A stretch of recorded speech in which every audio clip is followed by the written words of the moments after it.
안녕하세요. 손하나의 서재에 오신 걸 환영합니다. 돈을 좀 더 벌고 나면, 살을 좀 더 빼고 나면, 내 상황이 좀 더 당당해지면 현재의 불행이 사라질 거야. 이런 생각은 현재의 문제가 해결되지 않는 한 즐거움은 없다는 것을 전제로 둔 것입니다. 하지만 행복에 나중은 없습니다. 우리는 지금 바로 즐거움을 느낄 수 있는 일을 해야 합니다. 오늘 소개해드릴 책은 스탠퍼드 대학에서 20년간 진행된 인생 성장 프로젝트를 엮은 책, 빠르게 실패하기입니다. 자꾸만 핑계를 대며 행복을 미루고 있다면 이 책을 읽길 권해드립니다. 그럼 책 같이 읽어볼까요?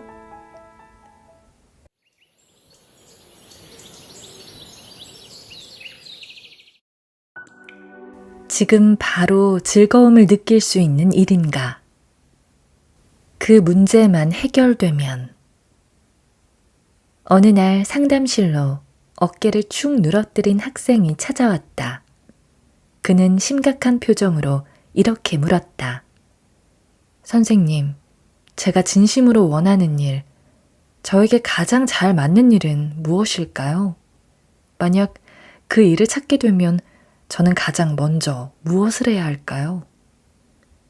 그는 스탠퍼드대에서 경영학을 전공하는 에릭이라는 학생이었다. 대학을 졸업하면 입사 가능한 직장이 여러 개 정해져 있는 전도 유망한 청년이었다. 그런 그가 도대체 무엇 때문에 고민에 빠져 있는 걸까? 부모님은 제게 꿈도 좋지만 현실은 냉혹하다는 사실을 자주 일깨워 주셨어요. 그런 이유로 안정된 생활을 준비하는 것이 가장 중요하다고 조언해 주시곤 했죠. 그래서 전공을 결정할 때도 내가 하고 싶은 것을 찾아 선택하기보다 안정된 직장을 우선 고려해 선택했어요. 그러다 보니 대학 생활 동안 원하지 않는 공부를 하며 몇 년을 보냈습니다. 막상 졸업을 앞두고서야 내가 정말 원하는 일이 무엇인가 라는 의문이 들기 시작했어요. 마치 고해성사라도 하듯 그동안 마음에 담아둔 생각들을 쏟아낸 그에게 나는 한 가지 질문을 건넸다. 에릭, 자네는 어떤 일을 할 때 가장 행복한가? 혹시 피곤한지도 모르고 몰입하는 무언가가 있는지 궁금하네. 글쎄요. 어렸을 땐 그림 그리는 걸 좋아하긴 했어요. 미술 공부를 하고 싶긴 했는데 부모님이 반대하셨어요. 하지만 제가 그림 공부를 고집하지 않은 걸로 봐서는 그렇게 좋아하지 않은 것 같아요. 그렇지만 지금 생각해보면 그림 그릴 때가 가장 행복했던 것 같습니다. 나는 그에게 지금이라도 그림 그리기를 시작해보라고 권했다. 거창한 계획부터 세우지 말고 화실에서 그림을 배우거나 미술 동호회에 가입해 활동하는 것 같은 지금 바로 시작할 수 있는 작은 방법을 찾아보라고 권했다. 에릭은 내키지 않아 있지만 곧 제안을 받아들였다. 이제와 새삼 그림 그리기를 한다는 게 자신의 핵심 문제와 너무 동떨어져 보인다고 반문하면서도 말이다. 그리고 에릭이 상담을 위해 나를 찾아올 때마다 그림 그리기와 관련된 일이 어떻게 진행되고 있는지 물었다. 결론적으로 에릭은 그림을 그리면서 삶의 활력을 되찾았고 관심사가 비슷한 사람들과 교류하면서 자신의 재능을 펼칠 수 있는 다양한 기회가 생겼다고 했다. 어느새 에릭은 원래의 전도 유망한 청년이 되어 어쩌면 진로를 바꾸게 될지 모르는 또 다른 새로운 꿈을 향해 작은 행동들을 차곡차곡 쌓아가고 있었다. 그날의 대화는 나의 호기심을 자극했고 이내 프로젝트 과제의 연구 소재가 되었다. 그 후 나를 포함한 연구진들은 20년 넘게 에릭과 같은 사람들을 만나왔다. 대학 졸업 전 진로를 결정하지 못한 학생들뿐 아니라 이미 안정된 직장 생활을 하는 사람들조차 자신의 삶에 만족하지 못하고 고민의 늪에 빠져 있는 경우가 다반사였다. 그들의 가장 큰 문제는 자신이 원하는 일을 찾지 못하는 것이 아니었다. 정작 중요한 문제는 어떤 일이든 시도하지 않으며 망설이고 움츠린다는 데 있었다. 에릭과의 상담을 계기로 우리 연구자들은 자신이 원하는 일을 찾지 못한 채 망설이는 이들을 도울 방법을 찾기 시작했다. 그것은 스탠퍼드대 평생교육과정에서 인생 성장 프로젝트라는 이름으로 시작되었다. 이 과정에서 연구진들은 그들에게 공통적인 생각과 행동 패턴이 있다는 사실을 발견했다. 첫째, 그들은 어떤 일을 새롭게 시작하기 전 정보를 수집하고 거창한 계획과 전략을 세웠다. 둘째, 그들은 큰 성공만 추구하는 경향이 있었다. 하지만 계획을 수립하고 전략을 고민하는 동안 수만 가지 어려운 문제에 봉착했고 결국 포기할 수밖에 없는 근거를 발견했다. 목표로 세운 일이 너무 벅차서 오히려 겁을 먹고 이루기 어려울 수밖에 없는 이유들을 확인해버린 것이다. 셋째, 그들은 바쁘다거나 준비가 덜 됐다는 이유로 그 일을 시작할 수 없다고 합리화했다. 몇 가지 문제가 해결될 때까지 기다리며 시작을 미룬 것이다. 안타까운 것은 막상 도전해볼 기회가 왔을 때조차 아직은 때가 아니라며 오해해버렸다. 앞으로 우리 필자들은 이 책에서 최신 연구와 분석, 그리고 작은 행동으로 조금씩 성공을 이룬 사람들의 실제 사례를 전달할 것이다. 사례를 통해 성공이란 세심하게 잘 짜인 계획이 아니라 연관 없어 보이는 작은 행동들로 시작된다는 것을 알게 될 것이다. 분명한 사실은 성공한 대부분의 사람이 계획을 세우는데 시간을 쓰기보다 행동하는데 주력했다는 점이다. 그들은 과감한 시도 속에서 많은 실수를 저질렀다. 그리고 그 안에서 예상치 못한 실패와 기회를 찾아냈다. 실제로 상담을 시작하며 우리는 현실에 대한 불만족으로 변화를 모색하는 사람들과 많은 대화를 나눴다. 누군가는 자신이 좀 더 열정적으로 몰입할 수 있는 직업을 원했다. 몇몇은 창의적인 프로젝트를 꿈꿨다. 동화를 쓰거나 리더십에 관한 워크숍을 열거나 갤러리에 자신의 조각 작품을 전시하는 것 등이었다.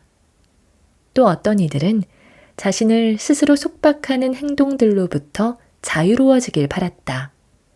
TV 시청과 패스트푸드 먹기 같은 틀에 박힌 생활이나 의존적인 관계에서 벗어나 좀 더 모험적이고 자발적인 삶의 태도를 갈망했다.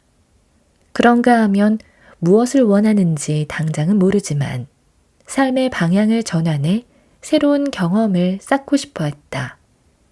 사람들은 불행이 찾아오면 현재 불만족스러운 대상이나 상황에 사고를 고정하는 경향이 있다.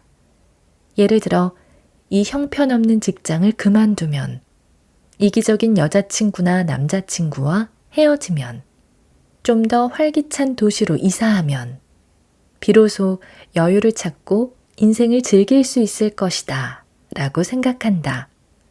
또는 힘을 주는 친구를 찾으면, 나쁜 버릇을 고치게 되면, 아이를 갖게 되면, 자신에 대한 확신이 서면, 삶의 목적을 찾으면 현재의 불행이 사라지리라 생각한다. 이들은 현재의 문제가 해결되지 않는 한 즐거움은 없다는 것을 전제로 둔다. 현재의 문제에서 벗어날 때까지 삶을 즐길 수 없다는 가정에 기반을 둔 이것을 아직은 때가 아닌 인생관이라고 부를 수 있다. 이러한 견해는 큰 변화를 맞이할 준비가 되기 전에 감정적 장애와 부정적인 생각을 극복해야 한다고 말하는 수많은 치료사와 상담가들에 힘입어 발전해왔다. 다음은 이런 아직은 때가 아닌으로 표현되는 삶의 태도를 나열한 것이다. 이 중 익숙한 것은 없는지 찾아보기 바란다. 이런 경우가 되면 나는 곧바로 시작할 수 있다. 앞으로 경기가 좋아지면, 특별한 영감을 받으면, 누군가 내가 무엇을 해야 옳은 것인지 알려주면, 저축을 좀 더 하면, 아이들이 대학을 가면, 생활이 좀 나아지면, 살을 좀 빼고 나면, 내가 도움을 받을 수 있는 인간관계가 형성되면, 힘든 직장을 그만두면, 내면의 나를 발견하면, 좀 더 자신감이 생기면, 이 프로젝트만 끝내면, 좀 더 넓고 깨끗한 집으로 이사하면, 올해가 지나면, 워크숍을 몇 번 더 참가하고 나면, 지금보다 건강해지면, 허락을 받으면, 좀 더 준비가 되면, 완벽하게 확신이 서면, 그를 용서하고 그에게 용서받으면, 분명하고 명확한 계획을 세우면, 나의 제한적인 믿음을 극복하면, 아직은 때가 아닌 사고방식. 아직은 때가 아닌 사고방식은 매우 잘못되었을 뿐 아니라 우연히 얻을 수 있는 이득까지 막아버린다. 삶의 부족한 부분만 볼 때 무엇이든 차일피일 미루고 나쁜 습관과 쓸데없는 걱정을 반복한다. 기회가 와도 보지 못하고 삶의 변화로 이끌 작은 행동도 하지 못한다. 동시에 행동의 변화는 값비싼 비용이 드는 불편한 것으로 만들어버린다. 즐거움을 만끽하고 새로운 일을 시작하려면 문제가 먼저 해결돼야 한다고 생각한다. 그러다 보니 아직 아무것도 시작하고 싶지 않게 된다. 필자들은 삶을 변화시키도록 용기를 불어넣는 가장 좋은 방법이 그들이 떠안은 문제 해결을 돕는 게 아님을 깨달았다. 오히려 지금 바로 즐거움을 느낄 수 있는 일을 행동으로 옮기도록 인식시키는 일이 중요했다. 지금 어떤 상황에 처해 있어도 즐길 만한 일은 찾아낼 수 있다. 영감을 주는 새로운 사람들을 만날 수도 있고, 호기심을 느끼던 일을 바로 해볼 수도 있다. 낯선 곳으로 여행을 떠날 수도 있고, 세계 곳곳에서 경이로운 것들을 발견할 수도 있다. 아무리 현재의 삶에 갇힌 기분이 들어도 상관없다. 언제든 새로운 경험을 맞이할 수 있다.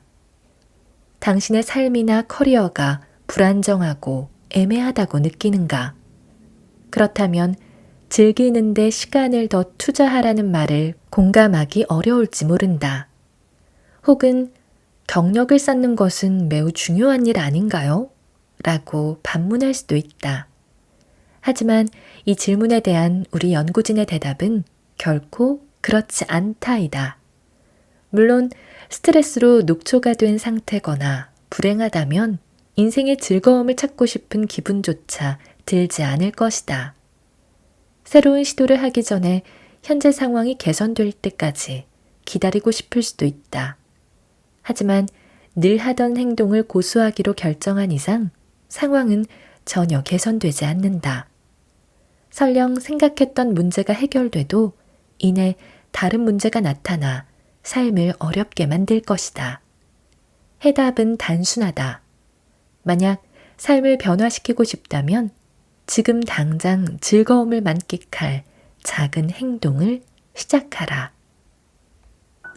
당신의 즐거움 측정기는 무엇을 말하는가? 어느 날 당신의 증조부가 방금 죽었다는 것을 알게 되었다. 당신은 그분을 거의 모른다. 가족들로부터 그분이 좀 괴짜라는 말을 들어왔을 뿐, 그나마 몇 번을 뵈었을 때 당신은 어린아이에 불과했다. 기억나는 것은 그분이 당신의 귓불에 대고 요술사의 주문인 샤잠 하고 소리치며 장난치던 일 뿐이다. 때문에 그 유언장을 읽는 자리에 당신이 초대됐다는 사실에 어리둥절하다. 당신은 낯선 이들로 가득 찬 무거운 분위기의 변호사 사무실에 이제 막 도착했다. 변호사가 유언장을 읽어내려가자 증조부가 꽤나 부자였다는 사실을 알고 놀란다. 더구나 그가 당신에게 1억 달러를 유산으로 남겼다는 게 아닌가. 하지만 유언에는 특이한 조건이 있었다. 증조부는 괴짜 발명가였다. 그가 가장 아끼는 발명품은 즐거움 측정기라고 불리는 손목에 차는 기계로 차고 있는 사람이 느끼는 즐거움의 정도를 측정한다. 얼마나 열정적이고 역동적인 삶을 사는지, 호기심을 갖고 삶에 감사하는지 측정하는 기계다. 즐거움의 정도는 1에서 10등급으로 나눠 측정되는데 1은 시궁창에 빠진 것 같은 불쾌한 기분을, 10은 이보다 더 좋을 수 없는 상태의 행복을 가리킨다. 유언의 조건은 즐거움 측정기를 늘 차고 다니는 것이다.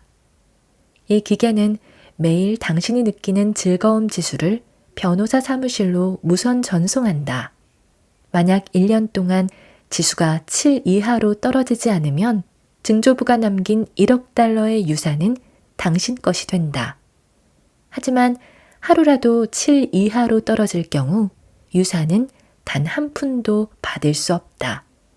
당신이 이 도전을 받아들여 즐거움 측정기를 차기로 결심했다고 하자. 이제 인생을 한번 제대로 살아보자 라는 생각이 들지 않겠는가? 단 하루도 완전히 순수한 기쁨을 느끼지 않은 채 허비해버리지는 못할 테니까. 여기 질문이 있다. 도전 첫날, 당신이 가장 먼저 할 일은 무엇일까? 성패를 가르는 창의적이고 번뜩이는 아이디어는 성공을 이룬 사람들은 즐기는 일을 하려는 경향이 강하다. 자신의 열정에 부합되는 일을 하고 삶의 의욕을 저하시킬 만한 일은 피한다. 단지 지금보다 행복해지기 바라기 때문이 아니다. 즐기는 일을 할 때 더 똑똑해지기 때문이다. 좋아하는 일을 할 때 감사하는 마음을 갖게 된다. 결과적으로 기회를 포착하는 태도가 형성돼 이를 창의적이며 생산적으로 만든다. 그 과정에서 예상치 못한 기회를 얻어 10분 활용할 수 있게 된다. 하지만 우리의 이 논리를 무조건 받아들이라는 건 아니다. 이미 즐거움의 감각이 어떻게 사람들을 더 생산적이고 사교적이며 혁신적으로 만드는지 보여주는 연구가 늘고 있으니 말이다. 20년에 걸친 일련의 연구 실험에서 코넬 대학의 심리학자 앨리스 아이젠은 긍정적인 기분을 느끼는 사람은 사고하는 방식도 다르다는 사실을 밝혔다. 그중 한 연구는 의사들의 임상적 사고를 측정하는 실험이었다. 의사들은 간질환 환자의 질병을 진단하기 전에 사탕 한 봉지를 받았다. 긍정적인 기분을 상승시키려는 연구진의 선물이었다. 사탕을 받거나 먹은 의사들은 긍정적인 기분을 느꼈으며 그 결과 각각의 진료 정보를 좀 더 빠르게 통합했다. 처음 내렸던 오진을 인정하고 그 진료를 고집할 확률이 더 낮았다. 아이젠의 또 다른 연구에서는 긍정적인 기분을 느낀 협상가들이 복잡한 교섭에서 통합적이고 유연한 해결책을 찾을 확률이 더 높다는 사실 또한 밝혔다. 아이젠과 동료들의 다년간의 연구를 종합하면 즐거운 사람들이 훨씬 더 유연하게 사고하며 복잡한 정보를 더 잘 처리할 수 있음을 보여줬다. 한편 하버드 대학의 테레사 아마빌레 교수는 지난 30년간 일터에서 행복을 느끼고 창의적 사고를 끌어내는 요소가 무엇인지 연구해왔다. 그녀의 연구 결과는 내재의 동기가 그 열쇠임을 증명했다. 다시 말해 일 자체를 기쁨과 만족과 흥미의 원동력으로 삼는 태도였다.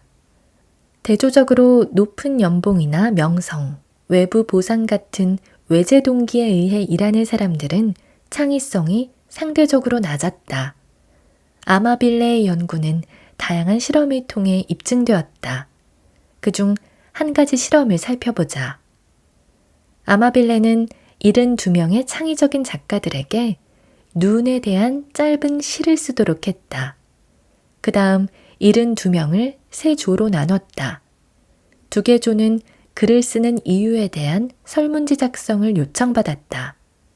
첫 번째 조가 받은 설문지에는 작가를 직업으로 택한 이유를 7가지 항목으로 열거하고 그 순위를 매기는 것이었다. 단 설문 항목들은 모두 외제 동기에 관한 것이었다. 예를 들어 베스트셀러 소설이나 시집 한 권만 내도 평생 먹고 산다는 말을 들어서와 같은 것이다. 2번째 조의 설문 항목은 모두 내재 동기에 관한 것으로 나를 표현하는 것을 즐기기 때문과 같은 조항이 있었다. 마지막 3번째 조는 설문지 작성 대신에 단편 소설을 읽도록 했다. 각각의 그룹이 주어진 과제를 마치자 72명 모두에게 웃음이라는 주제로 짧은 시를 작성하라는 사항이 전달됐다. 12명으로 구성된 작가 그룹이 시의 창의성을 독립적으로 판단하고자 대기 중이었다. 작문을 마치고 창의성을 평가하자 흥미로운 결과가 나타났다. 처음 눈에 대한 시는 72명 모두 창의성에 큰 차이가 없었다. 하지만 설문지 작성 후 웃음에 대해 쓴 시는 매우 다른 결과를 나타냈다. 내재 동기의 설문을 작성한 조가 외재 동기에 몰두한 조의 시보다 훨씬 더 창의적이었기 때문이다.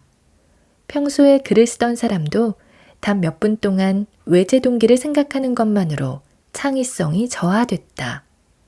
이 실험 결과가 의미하는 것은 명료했다.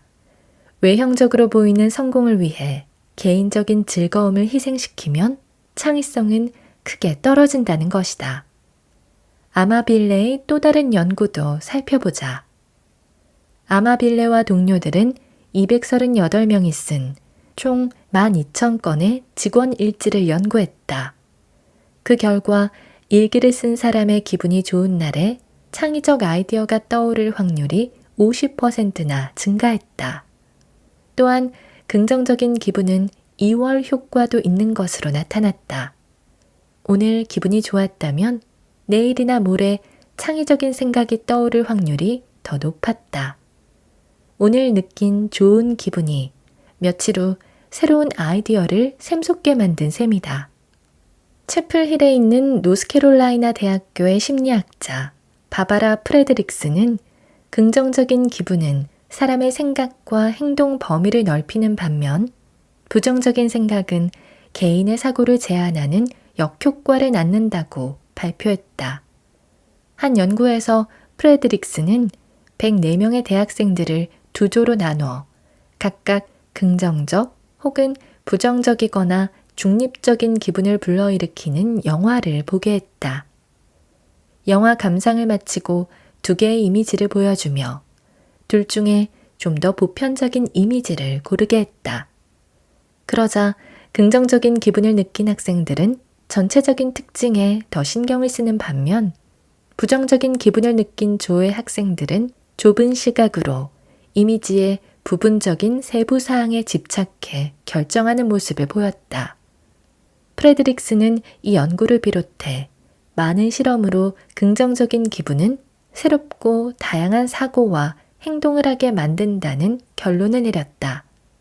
반면에 부정적인 기분은 시야가 좁은 사고와 행동에 그치게 한다는 것을 밝혀냈다. 만약 당신의 기분이 좋다면 좀 더 유연하게 생각하고 도전적인 행동에 뛰어들기 쉽다. 이런 행동은 개인적 자산을 축적하고 인간관계를 형성하는 기회를 만든다. 물론 즐거움을 느끼는 것 자체는 일시적이다. 하지만 그것이 삶에 지속적인 영향을 주는 행동으로 이어진다는 사실은 주목할 만한 가치가 있다. 프레드릭슨의 통찰력은 필자들의 경험에도 녹아있다. 수만 명의 삶을 연구하는 동안 필자들은 인생의 중요한 기회와 안목은 열정을 따르는 데서 시작된다는 것을 거듭 깨달았다. 이 책의 공동 저자인 존은 미 중서부의 한 마을에서 자랐는데 어린 시절부터 온갖 스포츠를 즐기며 자랐다. 그중 테니스를 무척 좋아한 존의 일화에도 그 해답이 깃들어 있다. 존은 고등학교에 진학해 테니스 팀에 들어갔다. 대학에서는 선수로 활동하기도 했다. 경기가 있는 날은 주로 차를 타고 이동했는데 테니스 코치인 윌러 박사와 개인적인 친밀함을 주고받은 계기가 되었다. 그러던 중 존이 2학년이 되자 전공을 선택하라는 학교의 편지를 받았다. 존은 무엇을 선택할지 결정할 수 없었다. 한 달 뒤 학교는 같은 내용의 편지를 보내왔다. 이번에는 존에게 최후 통첩을 보내왔다. 그 편지에는 이번 주 금요일 오후 5시까지 교무처로 전공을 신청하지 않으면 영구 제적될 것이라고 쓰여 있었다. 존은 어찌할 바를 몰랐다. 전공 선택에 대해 누구에게도 조언을 구해보지 않았기 때문이다. 그때 존의 머릿속에 단 한 사람이 떠올랐다. 바로 윌러 박사였다. 존은 금요일 오후 4시에 면담 약속을 잡고 윌러 박사를 만나자마자 단도직입적으로 물었다. 박사님, 제가 지금부터 1시간 안에 전공을 결정하지 않으면 영구 제적을 당하게 생겼어요. 제가 무엇을 전공하는 게 좋을까요? 그러자 윌러 교수는 대뜸 당연히 심리학을 전공해야지 라고 말했다. 윌러 박사는 테니스 코치였을 뿐 아니라 심리학과 교수였다. 평소 친밀한 관계를 나누던 존이 전공 선택을 물어오자 심리학을 당연하게 제안한 것이다. 알겠습니다. 라고 말을 던지기 무섭게 존은 문 밖으로 뛰쳐나갔다. 그리고 교무처로 달려가 마감 30분을 남겨두고 전공 신청란에 심리학이라고 적어 제출했다. 현재 그는 인류대학의 유명 심리학 교수뿐 아니라 여러 권의 책을 출간한 저자, 권위 있는 다수의 상을 휩쓴 학자가 되었다. 또한 전미 카운슬링 협회로부터 살아있는 전설상을 수상하는 영광을 누렸다. 존은 전 세계를 누비는 인류 강연가다. 이런 업적들은 존이 구체적인 계획을 세워 심리학자가 된 것처럼 보이게 하지만 실상은 테니스에 대한 열정이 우연한 기회를 가져왔을 뿐이었다. 그저 자전거 타기를 좋아했을 뿐인데 1억 2천만 달러라니. 삶을 즐기는 자체가 인생을 완전히 바꿔놓은 또 다른 사례가 있다. 바로 영양 보충용 에너지바인 클리프바의 창시가 게리 에릭슨의 경우다. 1990년에 에릭슨은 33세의 청년이었다. 그는 스키 장비, 산악 도구, 트럼펫 따위가 어지럽게 널브러진 난방도 되지 않는 차고 안에서 개와 함께 살고 있었다. 고정 수입이 없었으며 하루하루 근근히 살아갈 뿐이었다. 에릭슨은 대부분의 시간을 요세미티에서 암벽을 오르는 데 보냈다. 그리고 매년 친구들과 산악 자전거를 타고 유럽 지역의 산을 오르곤 했다. 때때로 그는 산악 자전거 대회에도 참가했는데 당시 대부분의 선수는 체력 보강을 위해 파워바를 주로 먹었다. 시장에 유통되는 유일한 에너지바였기 때문이다. 하루는 친구인 제이가 주말에 산악 자전거를 타러 가자고 제안했다. 제이는 새로운 경로를 찾아내는 걸 좋아했는데 125마일쯤 되는 새로운 길을 찾았다고 했다. 새벽에 떠나서 리버모어 계곡 주변을 돌다가 캘리포니아 송수로를 쭉 거쳐 해밀톤 산을 오르는 여정이었다. 그들은 출발하기 전 각자 6개의 파워바를 챙겼다. 그리고 120마일쯤 갔을 때 그곳이 전체 거리의 3분의 1 지점이란 사실을 알게 됐다. 에릭슨은 에너지를 보충하기 위해 이미 5개의 파워바를 먹어치운 상태였다. 하는 수 없이 마지막 파워바를 먹으려는 순간 역한 느낌이 입을 막았다. 에너지바의 맛과 식감이 좋지 않다 보니 참고 먹기가 어려웠다. 다행히 남은 길은 주로 내리막이었고 편의점도 찾을 수 있었다.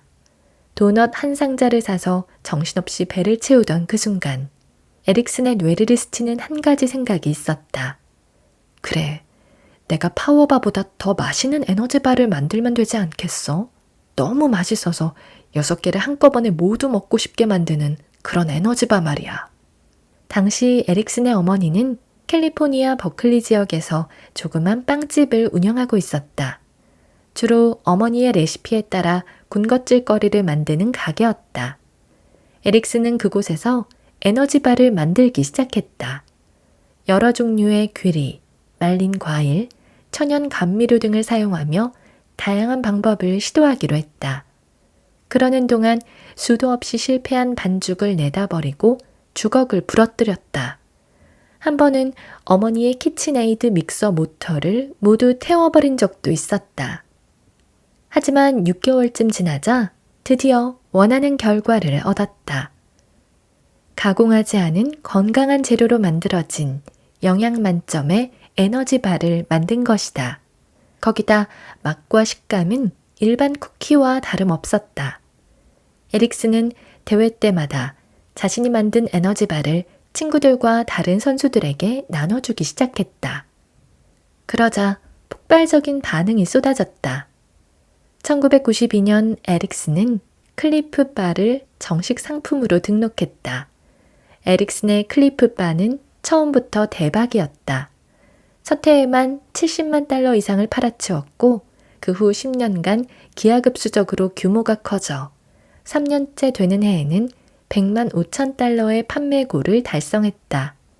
1997년에는 연간 2천만 달러 매출을 올렸다. 2002년 에릭슨은 1억 2천만 달러의 회사를 매각하라는 제의도 거절해버렸다. 목표를 높여서라는 자신의 책에서 그는 성공해서 우연히 차지하는 비중을 강조했다. 친구의 모험심이 없었다면 그는 클리프 바에 대한 아이디어를 생각해내지 못했을 것이다. 자신의 삶에서 가장 강력한 기회는 개척되지 않은 길을 다니기 좋아했던 즐거움을 누린 데서 나왔다고 그는 굳게 믿고 있다. 클리프 바에 대한 아이디어가 바로 그 완벽한 예가 아니겠는가. 그는 빵집 주인의 아들이었고 산악 자전거를 타며 에너지바를 먹었다. 어느 정도 필요한 조건을 갖추고 있던 셈이다. 하지만 즐거움을 주는 산악 자전거를 그만뒀더라면 어땠을까? 더 좋은 학벌과 직업을 갖기 위해 개인의 즐거움을 누리는 건 사치라고 생각했다면 말이다.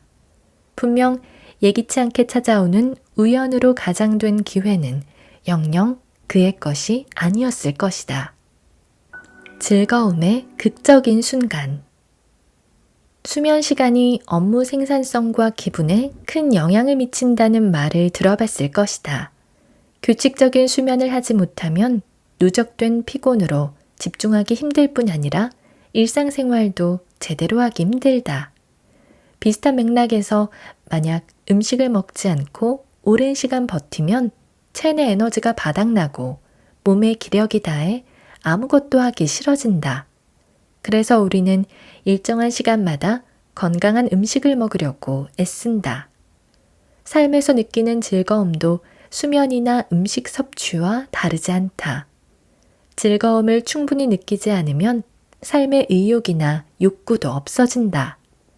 성공하는 사람들은 이 사실을 정확히 알고 있다. 그래서 그들 대부분은 정기적으로 즐거움을 느끼려고 노력한다. 마치 수면이나 식사에 신경을 쓰듯이 말이다. 이들은 매일 보람있고 즐거운 활동에 참여할 수 있는 기회를 만들기 위해 삶을 조직한다. 그렇다면 어느 정도의 즐거움을 느껴야 할까? 최신 연구에서 그 답을 찾아보자.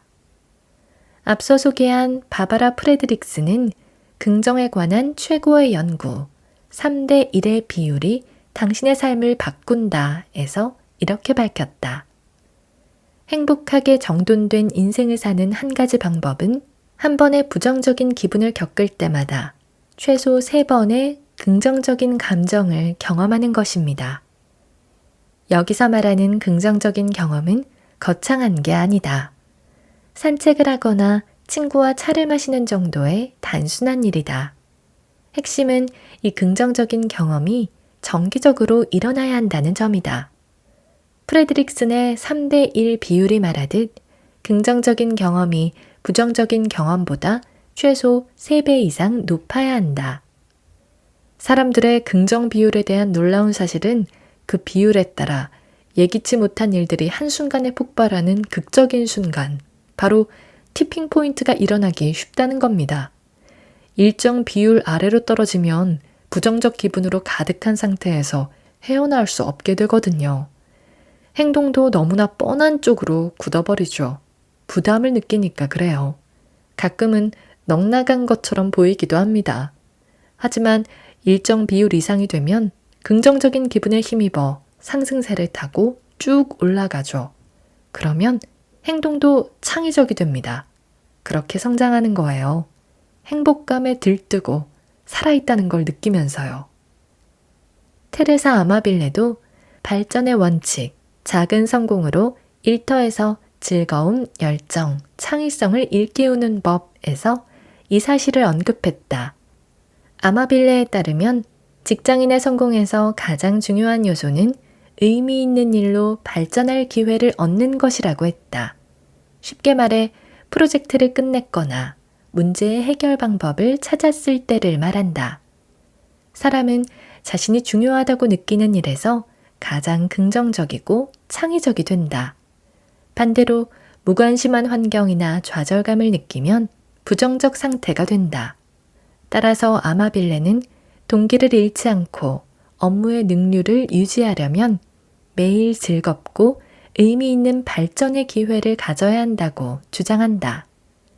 이때 중요한 것은 발전의 크기가 아니라 빈도다. 진전이 조금씩 일어나도 그것을 바라보는 시선에 따라 큰 차이를 만든다. 진정한 진보는 만족, 기쁨, 심지어 환희와 같은 긍정적인 감정을 유발합니다. 성취감과 자신감, 업무에 대한 긍정적인 태도와 함께 말입니다. 자신이 속한 조직에 대한 평가도 좋아지고요. 그런 사고와 인식에 긍정적인 감정이 더해지면 동기부여가 되고 일에 대한 참여도 깊어집니다. 성과를 내는 중요한 요소지요. 아마빌레의 연구는 주로 직장에서의 동기와 업무를 다루지만 모든 사람의 일상적인 삶에도 얼마든지 적용이 가능하다. 필자들은 상담을 통해 내담자들이 삶에 갇힌 것 같은 기분에 쌓인 채 희망 없고 무기력한 나날을 보내게 되는 원인을 파악했다. 결론적으로 그 이유는 자신에게 중요한 일보다 쓸데없는 일을 걱정하며 시간을 쓰기 때문이었다. 자신에게 의미 있는 일이나 프로젝트에 손을 대보기도 전에 우울감에 빠져 지낼 이유가 있을까? 아마빌레와 프레드릭슨의 연구는 삶에서 즐거움을 꾸준히 누리는 것의 중요성을 강조한다. 매일 즐거운 행동을 할 기회를 마련하고 의미 있는 일을 통해 성장해야 한다는 것이다. 즐거운 경험과 성장의 순간은 굳이 거창할 필요가 없다. 다만 그것이 매일매일 이뤄지기만 하면 된다. 삶에서 긍정적인 경험을 충분히 겪은 후 일종의 정신적인 티핑 포인트에 도달하면 세상을 보는 시각 자체가 달라진다. 좀 더 여유롭고 자신감 넘치게 된다. 또한 어떤 상황에 놓이든 빨리 대처하고 희망과 감사함으로 가득하게 된다. 앞에 놓인 기회에 민감하게 반응하고 행동에 직접 뛰어들게 된다. 반대로 즐거움을 지속적으로 느끼지 못하면 부정적인 감정에 휩싸인다. 절망감에 빠져 어떤 일도 하고 싶지 않게 된다. 도대체 좋아질 것 같지가 않아 라고 느끼는 것이다. 그러니 기회가 와도 좀처럼 보지 못한다. 설사 본다 한들 너무 피곤하고 무관심해진 나머지 행동으로 옮길 엄두를 내지 못한다. 수많은 파이를 먹어봐야 알 수 있는 것. 우리 필자들은 메디슨과 상담을 진행하면서 즐거움의 티핑 포인트의 중요성을 다시 한번 절실하게 느꼈다. 메디슨은 커리어를 높일 방법을 계획하는데 어려움을 겪고 있었다. 지난 3년간 그녀는 생명공학 회사의 법무팀에서 일해왔다. 메디슨은 로스쿨 진학을 계획 중이었는데 그 일이 점점 어렵게 느껴지는 중이었다. 처음 상담을 받으러 왔을 때부터 그녀가 심한 스트레스를 겪고 있다는 건 분명해 보였다. 긴장한 탓에 몸이 뻣뻣하게 굳어 있었고 목소리만 들어도 얼마나 지쳐 있는지 알 수 있었다. 최근 그녀의 부서에는 새로운 상사가 들어왔는데 자신을 소개하는 자리에서 대뜸 쓸모없는 직원들은 자르겠다고 엄포를 놓았다고 한다. 그는 실수를 하고 무게를 짊어지지 않은 사람들을 경계할 것이라고 덧붙이면서 말이다. 진로를 고민하던 메디슨이 상사의 이런 말을 듣고 편할 리 없었다. 애초에 그녀가 로스쿨 진학을 고려한 이유는 장래가 유망해 보였기 때문이다. 변호사로 일하는 친척은 풍족한 생활을 누리고 있었다. 그렇다 보니 부모님 또한 변호사가 되는 것을 적극 권유했다. 하지만 정작 문제는 그녀가 법에 대한 열정이 크지 않았다는 데 있었다. 법률 업무가 복잡한 문제의 해결책을 찾고 분석적이라는 건 마음에 들지만 그 이상 끌리지 않았다. 법률책을 재미삼아 읽어보거나 법에 대해 더 알고 싶어 세미나에 참석해 본 적도 없었다. 그러니 로스쿨 진학 계획은 기대가 아닌 부담으로 다가왔다.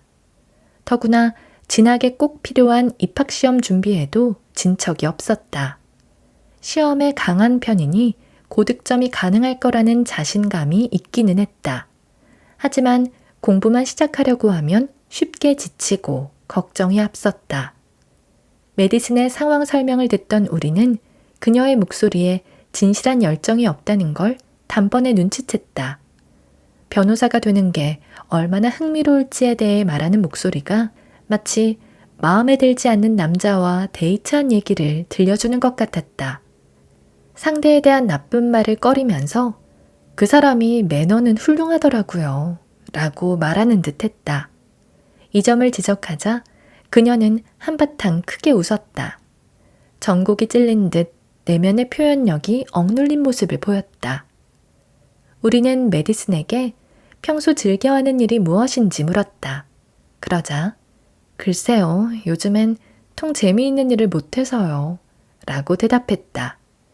퇴근 후 집에 오면 매일 밤마다 피곤하고 짜증만 나고 자기 전에 온라인 게임을 잠깐 하는 걸 제외하면 날마다 재미없는 삶의 연속이라고 했다.